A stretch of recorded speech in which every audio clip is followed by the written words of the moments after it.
Olá, gente, tudo bom? Vamos dar continuidade à nossa conversa sobre as condições das populações indígenas e negras no continente africano.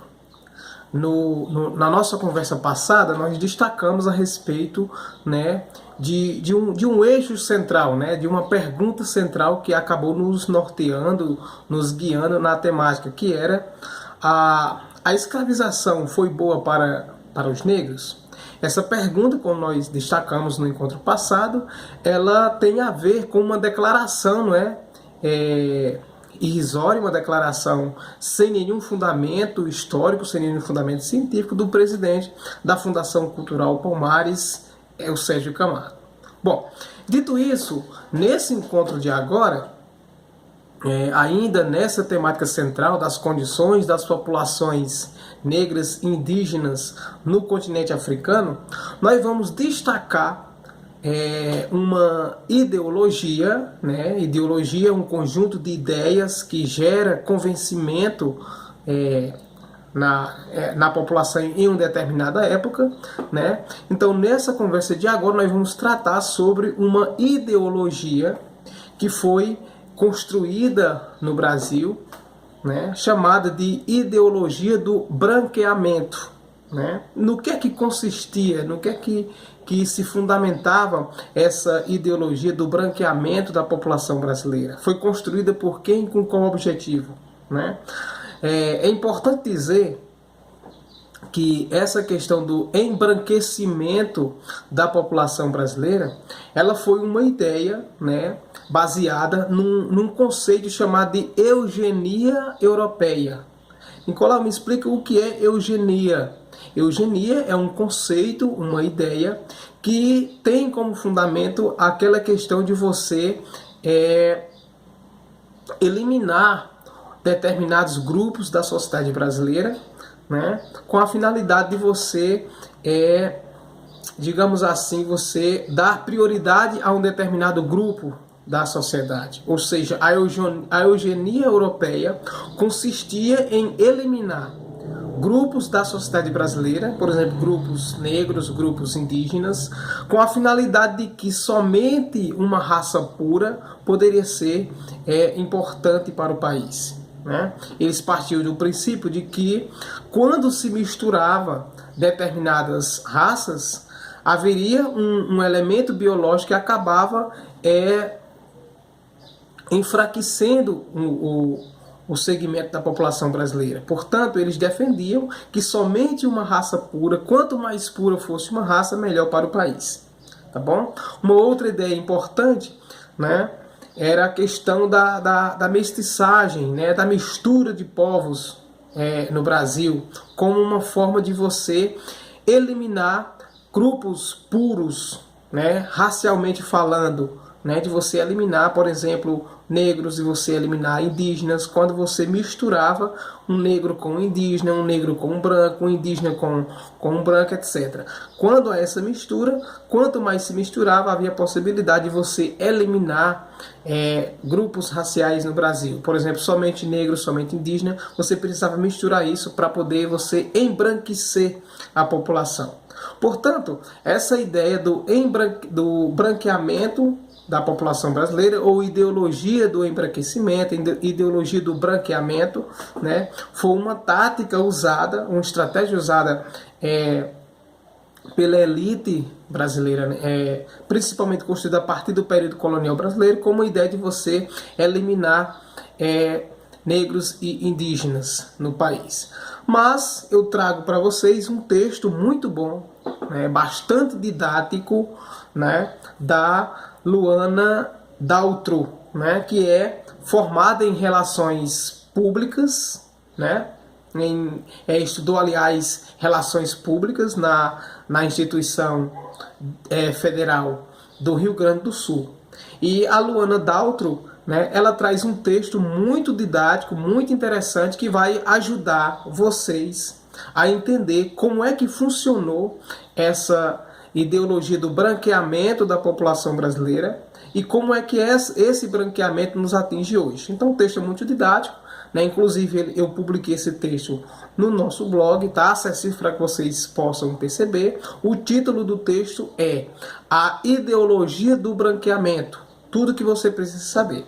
É um texto, como disse, da Luana Daltro, que eu vou trazer para vocês, para que vocês possam entender de forma mais simples e direta como é que funcionou essa questão da ideologia do branqueamento da população brasileira. E ela começa mais ou menos assim. Ela diz: toda vez que me proponho a falar sobre um tema, né, complexo, sobre um tema relacionado à questão racial, fico pensando e repensando qual será a melhor forma ou a melhor estratégia para escrever, né? Neste momento, tento me colocar no lugar de quem nunca tenha pensado, né, referente à temática e, ao mesmo tempo, expressar todo o sentimento de dores e desejos que eu sinto enquanto pessoa negra neste país. Aí ela diz que o seu lugar de fala é brasileiro, é negro, né? E por mais marcadores da sociedade brasileira que possam existir neste corpo, né, há situações em que ela não consegue, né, alcançar, mas que vai tentar transmitir conhecimentos para a construção da luta antirracista. Para vocês possam entender, esse termo antirracista é toda aquela luta que você precisa travar, que você precisa fazer para que a gente consiga eliminar um dos principais problemas do país, ainda hoje existente, que é a questão do racismo. Aí o primeiro tópico do texto dela, o primeiro subtítulo do texto dela é: falar de antirracismo, ou seja, uma luta contra o racismo, é entender o branqueamento.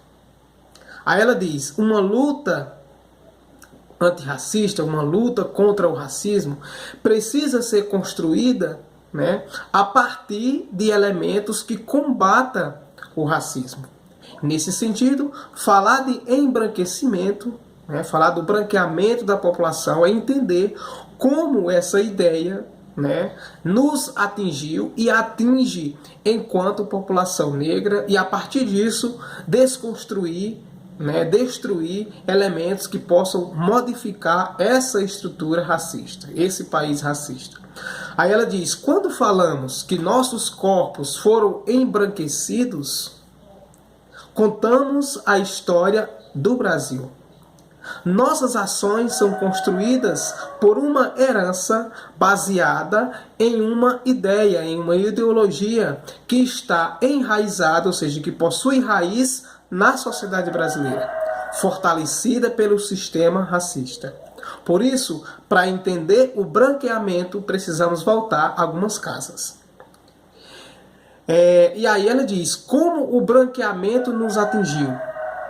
Tudo começou, diz a autora, diz Luana Daltro, tudo começou com a vinda de negros e negras escravizados da África.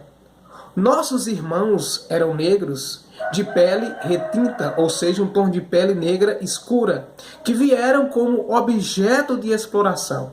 Essa questão de tornar o negro, a negra, como objeto, nós já destacamos em outras oportunidades. Mas continuemos. Ela diz: tudo começou, o subtítulo do texto dela é Como o branqueamento nos atingiu. Aí ela diz: tudo começou com a vinda de negros e negras escravizadas da África. Nossos irmãos negros de pele retinta, ou seja, tom de pele escura, negra e escura, que vieram como objetos de exploração, seja qual fosse a natureza dela, até aqui nenhuma novidade, ela vai dizer. Mas houve um problema com os portugueses, né? Mas houve um problema que os portugueses não pensaram. A população brasileira estava enegrecendo. Claro, à medida que você traz pessoas negras do continente africano e mesmo que seja de forma forçada, trazida da África para o Brasil, você vai enegrecer o país. Quanto mais pessoas negras em um país, mais negro ele é. Então ela diz: houve um problema que os portugueses não pensaram. A população negra estava enegrecendo. Então, no século XIX e até início do século XX, a elite brasileira pensou a ideia da ideologia do branqueamento, baseada na ideia de que era necessário embranquecer o país, ou seja, tornar a população brasileira branca, uma vez que ser negro era considerado ruim, diz ela. Isso não parece familiar? Pergunta a Luana Daltro. E ela continua no tópico seguinte do seu texto. Quais foram as ações para o branqueamento da população brasileira?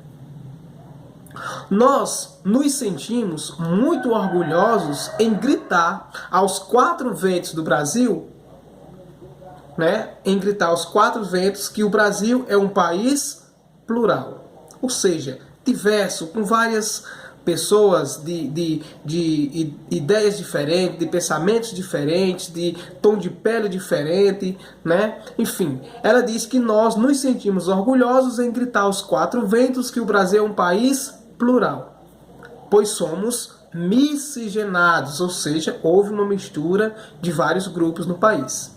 Porém, o que nunca nos contaram é que essa miscigenação, essa mistura, foi um processo pensado, planejado e construído e fortalecido para negros e índios.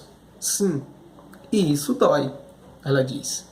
Essa ideia foi planejada como uma forma de você evitar que as pessoas percebessem isso, como uma forma de destruir identidades, aos quais acreditavam que com essa medida seus filhos seriam incluídos na sociedade brasileira, pois sabemos que eles não eram considerados como pertencentes da população. Aí ela cita um outro autor, Esse autor, só um momento, é um rapazinho chamado, aliás, essa autora é a Maria da Conceição André. E aí ela diz, segundo a André, a Luana Daltro diz, segundo a André, a miscigenação, ou seja, a mistura, tornou-se eficaz, pois desenvolveu 3 formas de ação. E a Luana Daltro, baseada na autora Maria da Conceição André, vai listar essas 3 ações que basearam a mistura da população brasileira, ou seja, a miscigenação. A primeira, ela diz, a violência sexual praticada pelos senhores de escravos em mulheres negras e indígenas. Para enfatizar, mulheres foram estupradas com o objetivo de clarear a população brasileira. Repetiu o primeiro item. A violência sexual praticada pelos senhores de escravizados contra mulheres negras e contra mulheres indígenas. Aí ela enfatiza, mulheres negras e indígenas foram estupradas com o objetivo de clarear, de branquear a população. Um homem branco estupra uma mulher negra ou indígena e vai nascer um filho ou uma filha de um tom de pele mais claro. Isso era importante para a elite brasileira porque dava uma ideia de branquear a população brasileira. 2. Casamento fora do religioso. Era o segundo item desse processo da miscigenação do Brasil. E o terceiro, ela vai dizer, a chegada dos imigrantes no Brasil. Então, essa é interessante de ser colocada. Nossos governantes eram muito bons, Então, eles resolveram, isso é uma ironia, claro. Ela diz, nossos governantes eram muito bons, Então, eles resolveram adotar uma política externa dentro do Brasil colonial, que facilitava a vinda de pessoas de todos os outros países do mundo para o Brasil, oferecendo a essas pessoas a possibilidade de trabalho e de moradia. Mas a verdade é que, novamente, o objetivo era o clareamento, o branqueamento da população. Lembra que nós temos lá atrás que com a vinda forçada de negros africanos, o Brasil estava enegrecendo, a população estava sendo mais negras do que população europeia, do que população branca? Então, dentro dessa ideologia do branqueamento adotada pelos portugueses, pela elite brasileira, teve como estratégia trazer pessoas de outros países, dando possibilidade de moradia, dando possibilidade de trabalho, porque quanto mais pessoas não negras vindo para o Brasil, era interessante para eles, porque o Brasil se tornava um país mais branqueado, mais clareado. No sul, ela diz, é bem comum as pessoas encherem a boca para falar que são descendentes de europeus, ou seja, que são originários de povos europeus, pois todas as formas que possam eliminar a origem brasileira, né, é visto como cool, ou seja, como um problema, né? Ou seja, o processo de branqueamento foi um projeto muito bem construído, pois essa ideia de discurso, por exemplo, na cultura do Sul, é passada de geração em geração. Basta ver os constantes preconceitos, as discriminações que a grande maioria das pessoas do Sul tem em relação a outras partes do Brasil, com os nordestinos, por exemplo, né? Então isso vem de longa data. Um outro item muito importante no texto da Luana Daltro é a questão do mito da democracia racial, ou seja, essa questão mentirosa que se contou no Brasil de que o Brasil era uma democracia racial, né? Ou seja, um país que respeita as diversidades. Isso é um mito e ela vai tratar de forma didática também no seu texto. Ela diz, a partir da ideia de miscigenação, de mistura, reforçou-se a crença de que o racismo não existe no Brasil. Na década de 30 do século passado, por exemplo, 1930, houve o espalhamento da ideia de que no Brasil se vivia uma democracia racial. Mas isso é um mito. E ela vai explicar. Foi uma invenção de que fomos colonizados por portugueses que exerceram uma relação superior com os povos colonizados, pois eram menos agressivos. Logo, eles não eram considerados racistas. Isso é uma mentira deslavada, é uma mentira total. Os portugueses, os europeus foram os primeiros, inclusive, a propagarem a questão do racismo no Brasil. Assim, ela diz, criou-se uma percepção, uma ideia de que essa mistura e essa pluralidade racial no Brasil demonstraram que não somos preconceituosos, mas ao contrário, que somos um povo que demonstra respeito pela diversidade, né? Ou seja, a democracia racial no Brasil, de fato, ela é um mito, ela é uma mentira, ela é uma invenção contada pela elite brasileira, contada pelos europeus, contada pelos colonizadores do nosso país, né? Daí ela pergunta, que democracia racial é essa que escravizou negros, negras, estuprou mulheres para embranquecer a população? Então essa pergunta da Luana Daltro, ela reforça muito bem essa questão de que democracia racial no Brasil nunca existiu e, portanto, é um mito. Vou repetir a pergunta mais uma vez. Que democracia racial é essa que escravizou, que tornou objetos pessoas negras e pessoas indígenas e estuprou mulheres negras e indígenas com o objetivo de clarear, de branquear a população brasileira? E aí ela finaliza o seu texto, né, com uma questão, com um subtítulo interessante. Como o branqueamento nos atinge hoje? Como essa ideologia do branqueamento nos atinge hoje? Aí ela diz, para mim, o embranquecimento ainda é presente entre as pessoas negras devido a essa ideia, né, a essa dificuldade, a esse desmantelo da questão identitária, de identidade no Brasil. Essa prática, ela diz, ela está enraizada na estrutura do racismo, né? Aí ela diz que vale lembrar que o racismo, ele é um sistema de poder, logo as suas ações estão ligadas a uma ideia que permite fortalecer e manter o poder, né? Por isso, quanto mais embranquecidos e desarticulados estivermos, né, quem ganha é o racismo e o que convém, né? Se pergunta. Então, quanto mais embranquecidos e desarticulados e desorganizados estivermos, quem ganha é o racismo.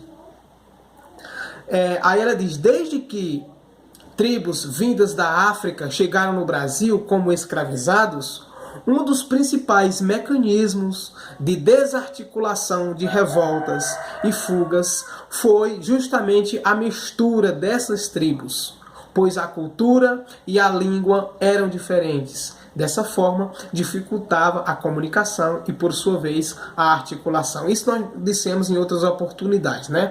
Uma primeira tática utilizada pelos colonizadores, quando trouxeram negros africanos e foram forçados para a África, trataram logo de desarticular, de desorganizar aqueles povos. Nada de deixar pessoas da mesma família juntas, porque isso facilitava a união e, portanto, a revolta à questão da escravidão.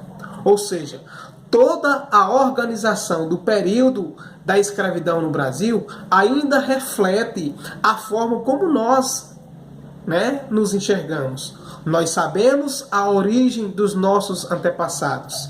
Não é à toa que pessoas negras não conseguem estabelecer, nos primeiros anos da sua vida, uma identidade negra positiva, ou seja, de gostar de ser negro, de se assumir enquanto ser negro.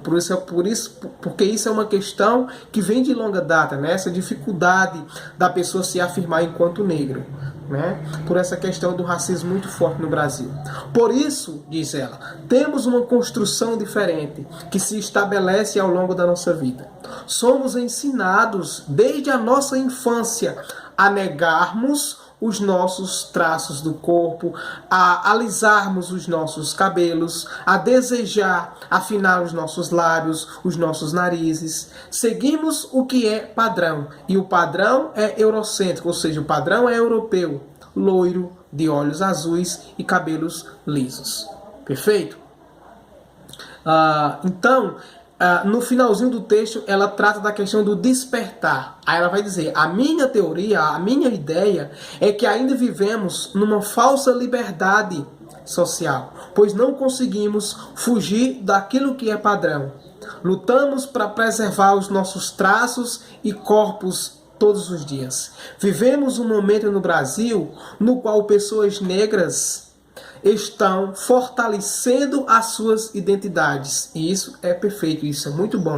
Deixando seus cabelos de forma natural, buscando o acolhimento entre os seus, ou seja, entre os próprios negros, entre os próprios indígenas, se aproximando mais da cultura negra, se articulando e se unindo em forma de movimentos, por exemplo, movimentos negros, e isso acaba incomodando as outras pessoas, que não quer que isso aconteça. Ainda é motivo de repúdio, porque no fundo a Casa Grande ainda vive no coração de muitas pessoas. Perfeito? Eu espero que vocês tenham entendido essa questão da ideologia do branqueamento, que foi uma ideologia construída e muito bem planejada pelos portugueses, pela elite brasileira, para eliminar pessoas negras e eliminar pessoas indígenas. Perfeito? É isso aí. Abraço virtual a todos e a todas.